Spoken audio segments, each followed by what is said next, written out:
Good morning, everyone. Yep, I'm ready to. It's hot. It's already hot. I've been doing nothing but sweat already. And it's what? Well, according to my clock, it's 5 to 8. Okay, but according to.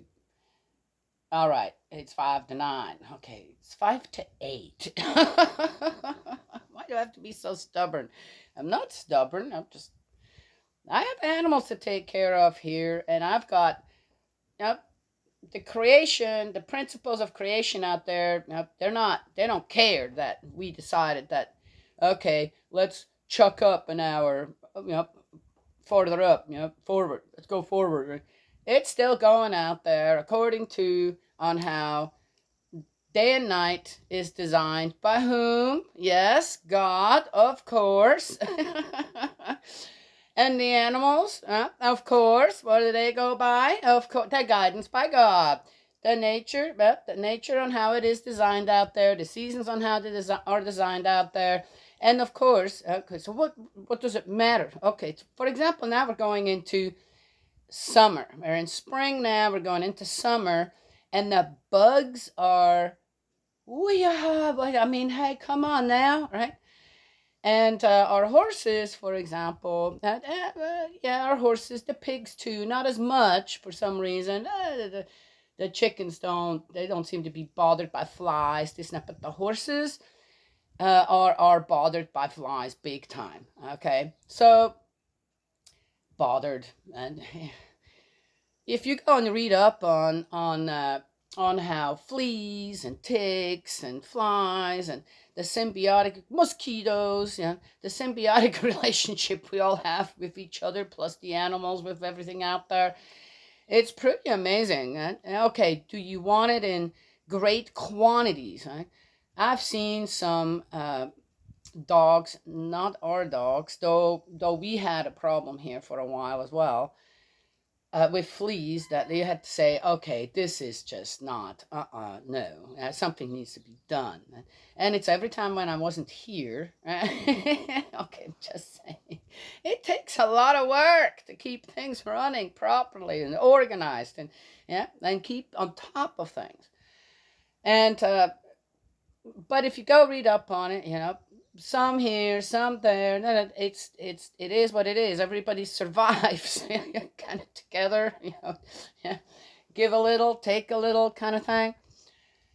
And but the flies are they're kind of bothering our horses. So I watch, and if you watch, a lot of the activity when it comes to insects is always at dawn and a couple hours into the day, and then also at sunrise. Okay, so at dawn it's the worst, I think. Yes. So we switch our horses around eventually to staying out at nighttime, because guess what? The insects are the ones that are really pesky. They're not moving. They're not. Okay, and so they have a much nicer time at night outside, and I've mentioned this before, horses have excellent eyesight at night. I'm doing this again, aren't I? And so we let them out at night, and then we put them in during the day. It's cool in our barn. If it's there's very little insect activity going on in there. If we keep at least one side of the windows closed up, then we have a fan in there for them as well. Yes, our animals are a bit spoiled when it comes to many different things, and so there you go, and they're much more comfortable. But if I were to go by the time that people now invented for, I'm not sure what really when it comes down to it. I don't. 1 hour. Okay. Uh, I have to go by the time that is actually happening. Yes. If I want things to run here smoothly enough, comfortable enough for everyone. Yeah, interesting. Which brings me to one more thing.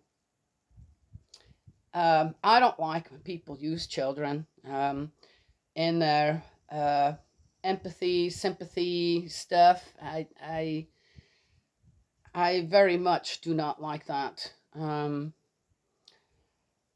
Because our children are already exposed so much to things, and really when it comes, and now with all these apparatuses out there that uh, expose our children to so much public whatever, that's very dangerous for them.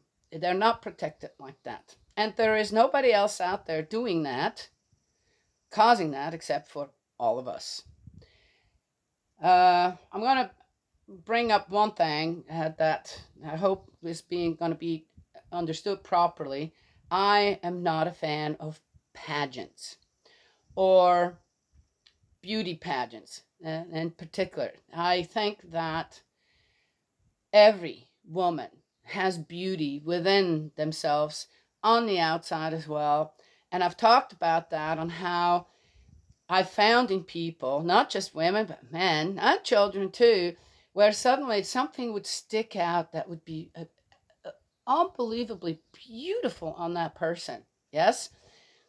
And in one case, it was a friend that we had in Berkeley. She was born blind, and her eyes and even her features a little bit were very all right. How about say this? Not aligned. Her eyes were you know, what is one thing that people say, oh, you have beautiful eyes, right? This and that. Her eyes were really messed up. She was blind, just about blind, because she was given too much oxygen as a baby. Okay, and so I talking to her this and that. You know, you wonder that how difficult it must be for someone like her to would she be able to enter a beauty pageant? I tell you what, though, I suddenly noticed she liked to talk with her hands, this now, and I suddenly noticed that she had the most amazing hands. You look at my hands. My hands were always rough for some reason. They were always kind of rough and gnarly, and that, yes, not something necessarily that you want in a beauty magazine, but her hands were perfect, absolutely beautiful. And the skin on her hands too, it was just, it was like, it was so, you could tell it was so soft, and her fingernails were perfect, and the shape of her fingers and her whole hand was so delicate and beautiful. And the rest of her was kind of coarse and this and that, but her hands. So if there would have been a beauty contest of hands, she would have won hands down. Just saying. Right? There are other things that I notice in people where I'm going, wow, that's just absolutely gorgeous about that person. I think that putting children in beauty pageants, this and that, is automatically will give the child, exposes the child to something that no child should be a part of. And I think that no woman should be willing to want to be a part of any of that. Yeah. The most beautiful woman in the world. Seriously? I'm just saying. Okay. And it gives the whole idea on what a woman is there's the wrong idea out there. Yes? And instead of working with what we got, this, that, I looked at my granddaughter the other day. She's 11 years old. And I looked at her and I'm going, her mommy was sitting and I said, are you plucking your eyebrows or something? She said, no, Rosie. And her mom says, no, Mom, her eyebrows are just like that. She has the most perfect, beautiful eyebrows. I'm not kidding. They are the shape that they have, and the it's every model's dream to have eyebrows natural like that. I have no doubt. Okay, my granddaughter is also otherwise absolutely gorgeous and beautiful, okay? And so is my other granddaughter, and so is my grandson, and of course so are all of my children. Yes, well, look at me.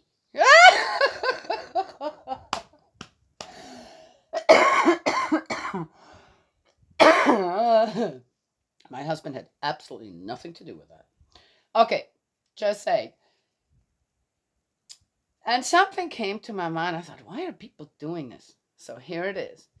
I remember growing up, when you go to church, what do? You dress up. When I go to church now, that's the few times that I do, I dress up. I really do.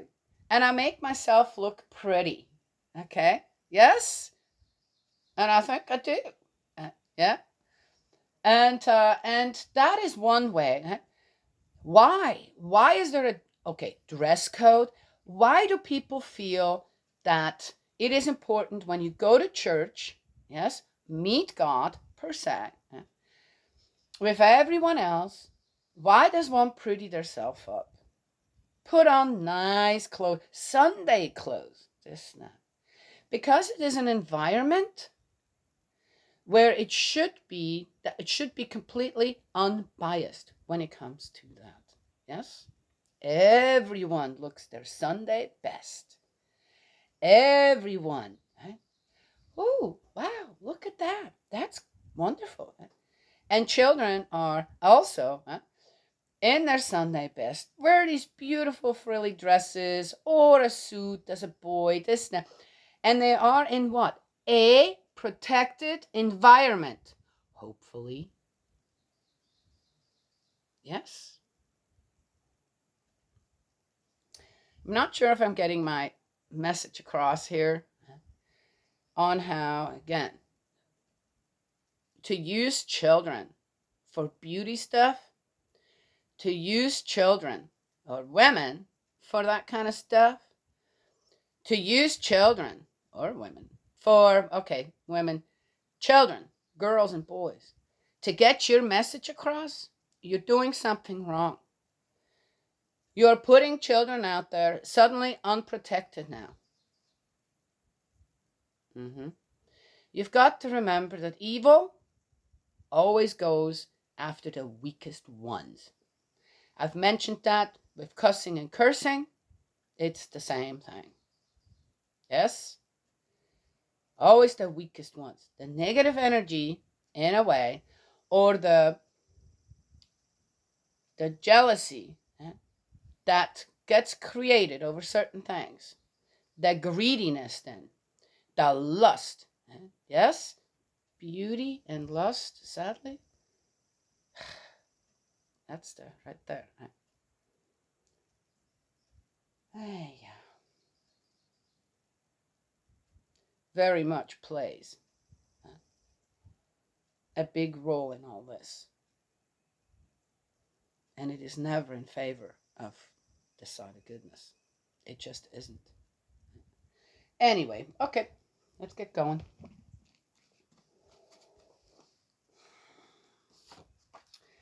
Second book of Chronicles 18. And yes, Eldritch, I am going to make one more video of that because I just saw something and it keeps coming up. I will. PTSD in our soldiers. All right, the second book of Chronicles 18. But rich, popular King Jehoshaphat of Judah made a marriage alliance for his son with the daughter of King Ahab of Israel. A few years later, he went down to Samaria to visit King Ahab, and King Ahab gave a great party for him and his aides, butchering great numbers of sheep and oxen for the feast. Then he asked King Jehoshaphat to join forces with him against Ramoth Gilead. Who the heck is that now? So Judah and Israel were bound by marriage, kind of, through a deal with marriage. What did I start out with? Oh, gosh. As women, if you look throughout history, we're so expendable. Really, when it comes to... Yay. Yeah.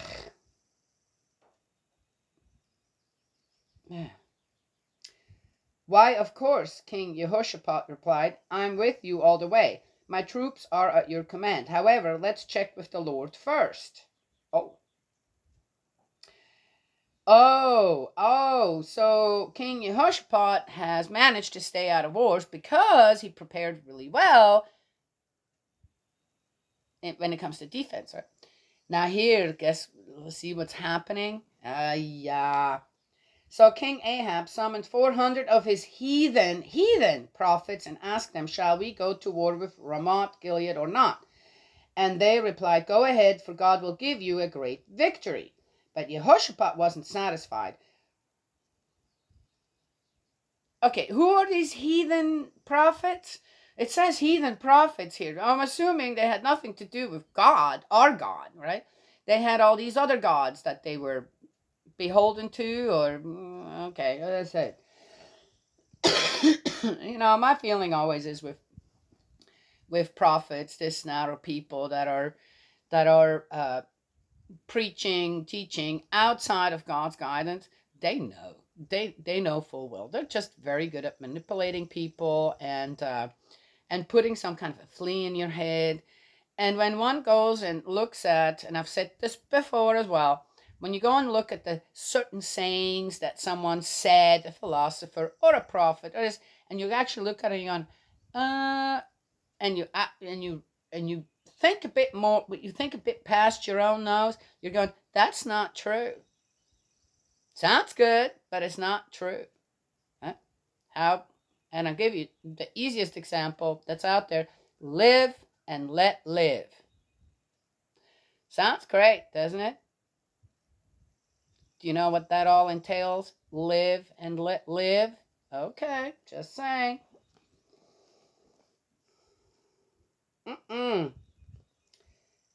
No. Isn't there some prophet of the Lord around here too? He asked. I'd like to ask him the same question. Well, Ahab told him, there is one, but I hate him, for he never prophesies anything but evil. His name is Micaiah, son of Imlah. Oh, come now, don't talk like that, Yehoshaphat exclaimed. Let's hear what he has to say. It's funny. This reads like a script. They know exactly what he said, what this one said, and that one said. They make this all up too. But I get it. It's got to read somewhat something. So the king of Israel called one of his aides. Quick, go and get Micaiah, son of Imlah, he ordered. The two kings were sitting on thrones in full regalia at an open place near the Samaria gate, and all the prophets were prophesying before them. One of them, Zedekiah, son of Jenanah, made some iron horns for the occasion and proclaimed, the Lord says you will gore the Assyrians to death with these. Oh, well, okay. And all the others agreed. Yes, they chorused. Go up to Ramoth Gilead and prosper, for the Lord will cause you to conquer. How did they all prosper?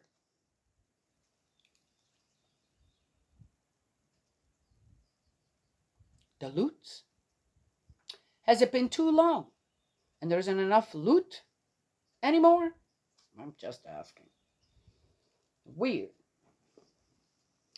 And all the others agreed. Yes, they chorused. Go up to the Ramoth Gilead and prosper, for the Lord will cause you to conquer. Yeah.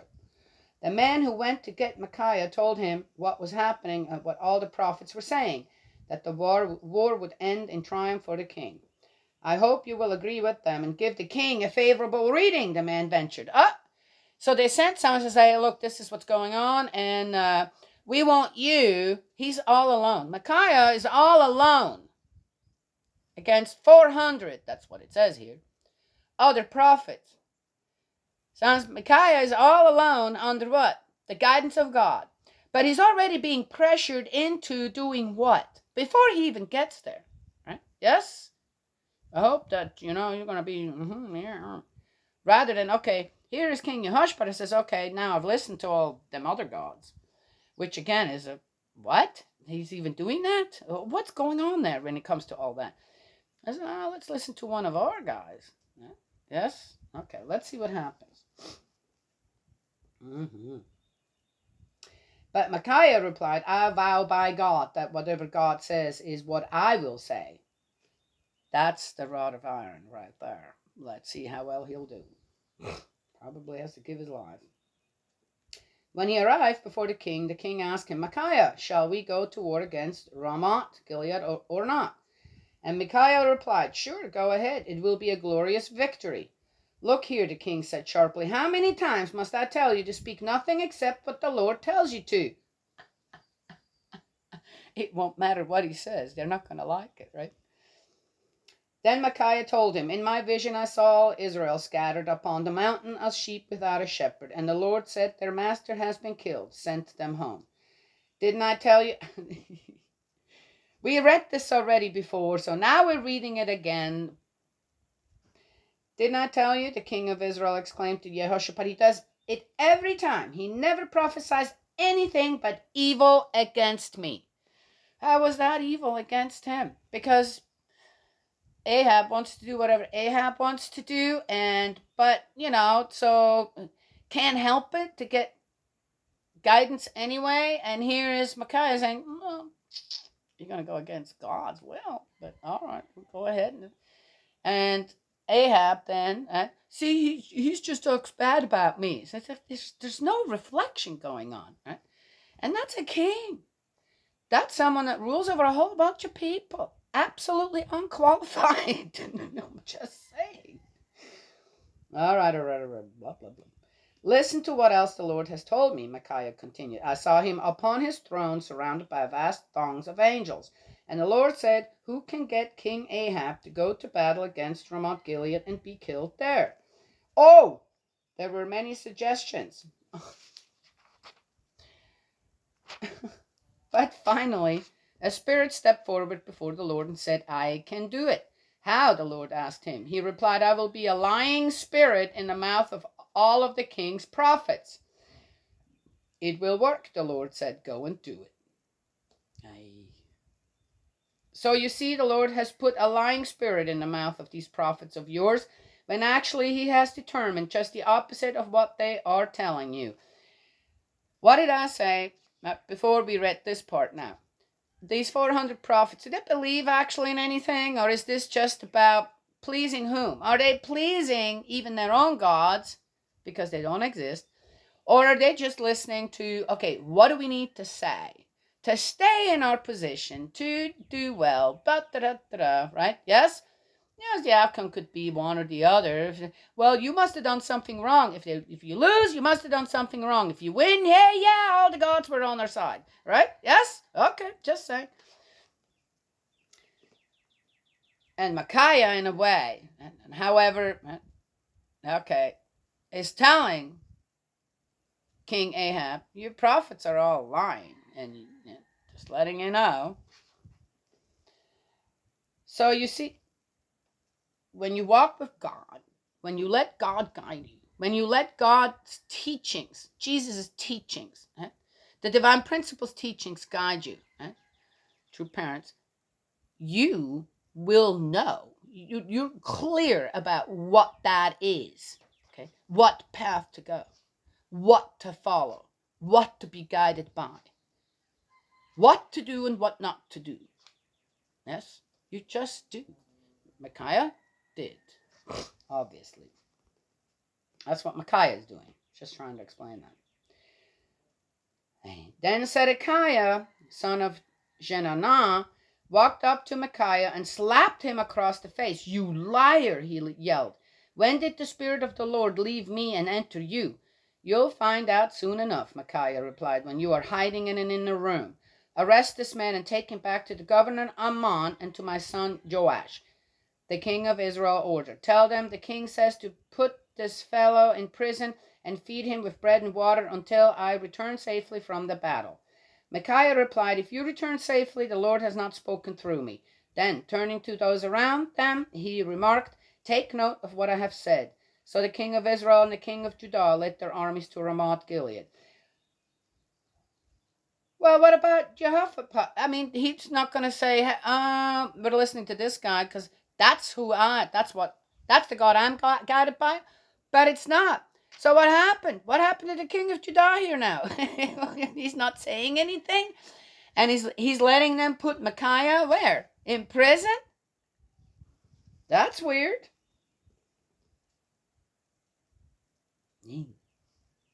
Yeah. The king of Israel said to Jehoshaphat, I'll disguise myself so that no one will recognize me, but you put on your royal robe. So that is what they did. Jehoshaphat was that dumb?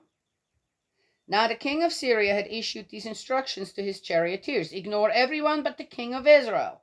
So when the Syrian charioteers saw King Jehoshaphat of Judah in his royal robes, they went for him, supposing that he was the man they were after. But Jehoshaphat cried out to the Lord to save him, and the Lord made the charioteers see their mistake and leave him. Really? For as soon as they realized he was not the king of Israel, they stopped chasing him. But one of the Syrian soldiers shot an arrow haphazardly at the Israeli troops, and it struck the king of Israel at the opening where the lower armor and the breastplate meet. Get me out of here, he groaned to the driver of the chariot, for I'm badly wounded. The battle grew hotter and hotter all that day, and King Ahab went back in, propped up in his chariot to fight the Syrians, but just as the sun sank in the western skies, he died. Toodaloo. Yeah. Morons. I don't have any. I mean, this is just...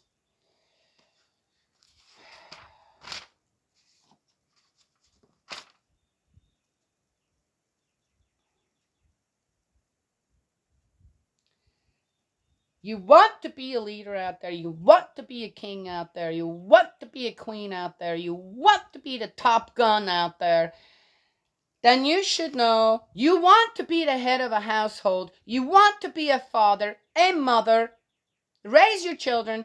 Then you should know that comes with great responsibility to the people that depend on you. I'm going to leave you with that. Done.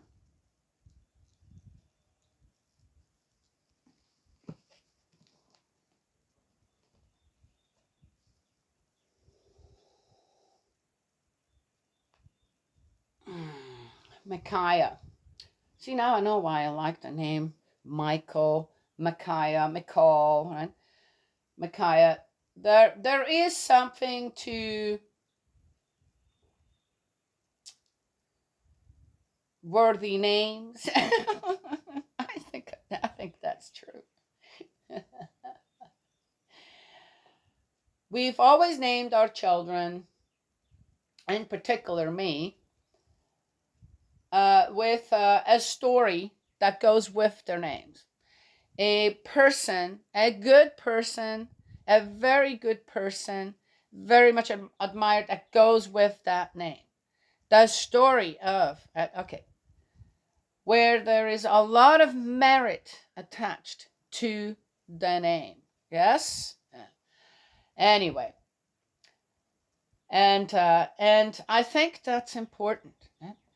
Parents take their time. Sometimes parents go, well, we're going to first have the baby, then we're going to name it to see. I like that. I like that too. Oh, I like when people get the names beforehand as well. It doesn't, that's up to each parent or the parents of the child.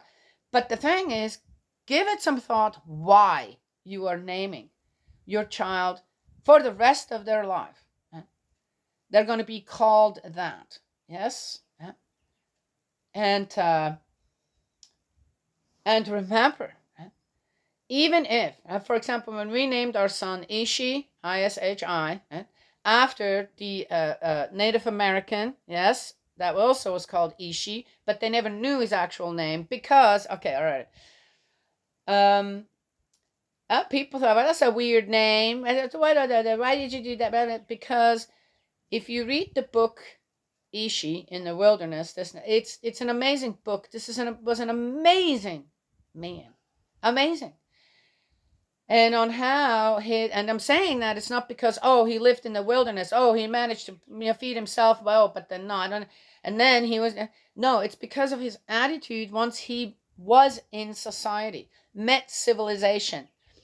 And on also on how he wasn't a dummy. He knew on how he was being used. Okay. Did you know, by the way, that when they did a physical exam on him, that they found that his feet were perfect. His feet were the most beautiful formed feet, and just the perfect example of feet.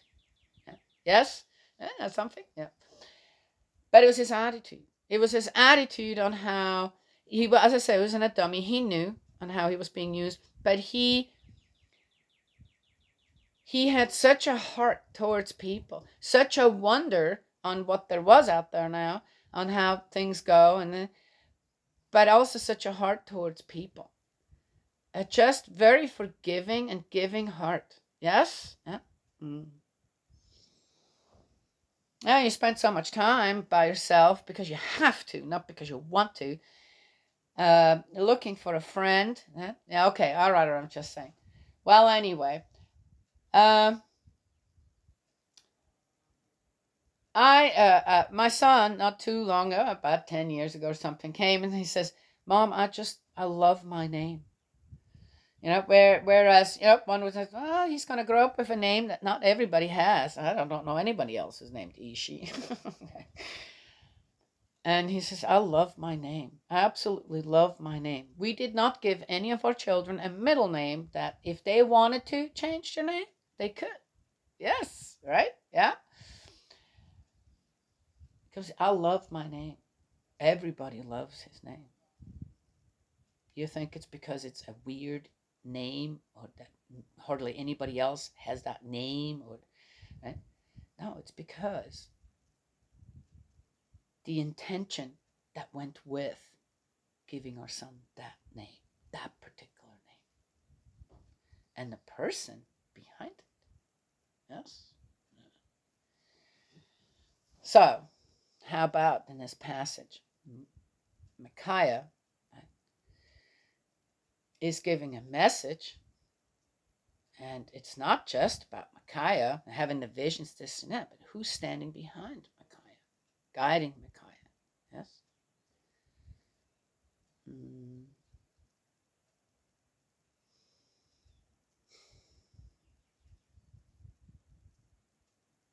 I think that every time we read on stuff like this and God's being pulled into, oh yeah, he wants the bloodshed, we come across one little thing that somehow they managed not to be able to just exclude, right? And if our conscience, if our heart to mind is in the right place, we recognize that no, God never wanted bloodshed. He's not for any of it. He doesn't care about their riches and this and that. What he does care about is all of his people, all of his children. Yes, I hear that every time. And no matter how bad people want to make things out there or twist things around, that will never change. The rod of iron, what is that? Strength of will. The strength of will. Follow the 10 Commandments. Become one with the Lord's Prayer.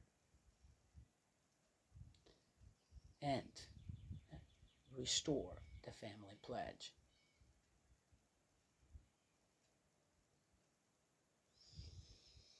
There, that's what I believe. That's what I'm going with. Seems to be working so far. Yes. But the main thing that I started out with is protect your children.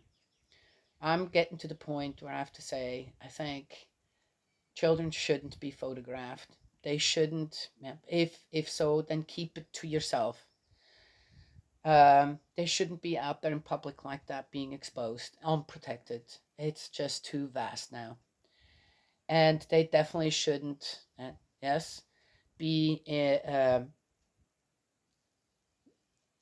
when it comes to their physical appearance, this, that shouldn't be, I don't believe it, they shouldn't be exposed like that either.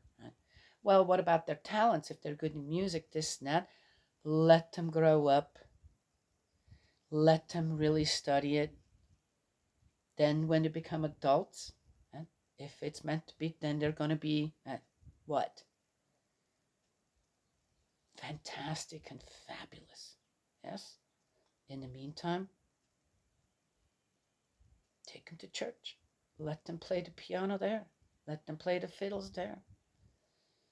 in a protected, loving environment, which a church should be, right? Yes. All right. That's all I have to say today. God's love and blessings always. May He protect you. And I will talk to you another time.